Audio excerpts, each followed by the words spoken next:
So we're campers as a family, right? Megan and I both grew up camping, and it's been something that we've enjoyed doing with our family ever since we had one, right?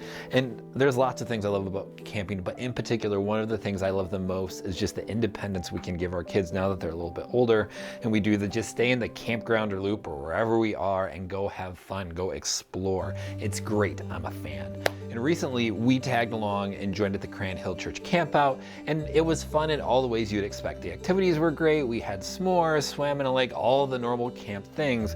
But my highlight by far, was watching my kids and all the other kids run around and just be kids. It was fun because there's these swarm of there's just a swarm of them, right? There's herds of teenagers, older kids, younger kids, all doing their own thing, running around and roaming around the land like a little delightful mob. And while I did have questions like, are you rolling down the hill for fun? Or who decided you wanted a kid-only talent show? It was great. But what made it special, really, truth be told, wasn't just the kids being kids part. I think that was fun on its own, but it was watching kids do things next to their tired and worn out parents, who were then next to retirees, who were then next to a baby.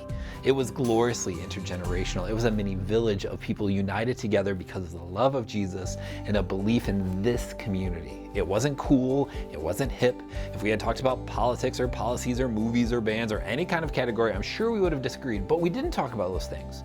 We just sat around and watched kids be kids, and we all appreciated and loved the moment we were in.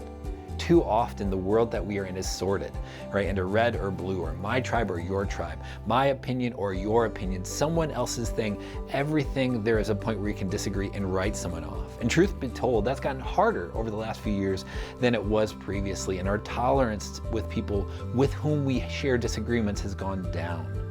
Right? But I believe and long for the sense of community around, especially a church that draws in a diversity of people. If we were a monolith, if everyone agreed, I don't think it would be a real church. Paul talks about this in some of his letters. In the book of Corinthians, he writes, now, if the foot should say, because I am not a hand, I do not belong to the body, it would not for that reason stop being a part of the body. And if the ear should say, because I am not an eye, I do not belong to the body, it would not for that reason stop being a part of the body. If the whole body were an eye, where would the sense of hearing be? If the whole body were an ear, where would the sense of smell be? But in fact, God has placed the parts in the body, every one of them, just as He wanted them to be. If we are all one part, where would the body be? As it is, there are many parts, but one body. All right, these videos that we make here are often called the Church Beyond the Building because they're a midweek reminder to focus on what's important as we live our lives outside of a worship service on Sunday. And this week, I'd be hard-pressed to find something more tangible than that idea of where are the places where we can celebrate with one another and to be together and delight in one another.